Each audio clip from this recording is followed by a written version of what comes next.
আমাদের অত্যন্ত প্রিয় ইন্দ্রনাথ বারুই স্যার আছেন, উনি তার সঙ্গে কিছু নমুনা আমাদের দেখাচ্ছেন। এটা মহাত্মা গান্ধীর চিঠি বিপিন বিহারী বসুকে লেখা। আচ্ছা, এখানে আছে উনি যখন দিল্লিতে গিয়েছিলেন তখন প্রধানমন্ত্রী জওহরলাল নেহরুর সঙ্গে ছবি। এটা হচ্ছে প্রফুল্লচন্দ্র সেনের অরিজিনালি চিঠি, আচ্ছা, হেমন্ত কুমার বসুর অরিজিনাল চিঠি। এটা হচ্ছে তৎকালীন রাজ্যপালের চিঠি। এটা হচ্ছে 1930 সালে যখন উনি জেলে ছিলেন, দমদম সেন্ট্রাল জেলে, তার সিল এবং জেল সুপারিনটেন্ডেন্টের সিল এবং ছবি। বাহ, এটা হচ্ছে ওনার হাতের লেখায় সেই দিন সময়কার স্বদেশী কবিতা। এটা হচ্ছে ওনাকে যখন প্রাম্যফলক দেওয়া হচ্ছিল সেই দিনের হাওড়া টাউন হলের ছবি। বাহ, ওখানে উনি বন্দে মাতরম গান গেয়েছেন। বাহ, এটা হচ্ছে ভারত মাতার কয়েন।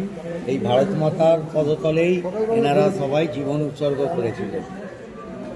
আর এখানে ওনার সঙ্গে রিলেটেড যারা আছেন তাদের কয়েনগুলো দেখানো। বাহ, অসাধারণ সব এটা হচ্ছে ভারতবর্ষের যে পতাকার বিবর্তন, ভারত সরকার যেটা দেখেছে আজাদী কা অমৃত মহোৎসবে, সেই বিবর্তনটা এখানে দেওয়া আছে। এই পতাকা তলেই ওনারা কাজ করেছে। এটা হচ্ছে ভগ্নী নিবেদিতার প্রথম পতাকা 1905 সালের। সেখান থেকে আজকে 1947 সালের 15ই আগস্ট আমরা স্বাধীনতা পেলাম, তার পতাকার বিবর্তন। এই অসাধারণ কালেকশন আমাদের সামনে তুলে ধরেছেন। ইন্দ্রদাকে আমরা আমার সশ্রদ্ধ প্রণাম এবং কৃতজ্ঞতা জানাই।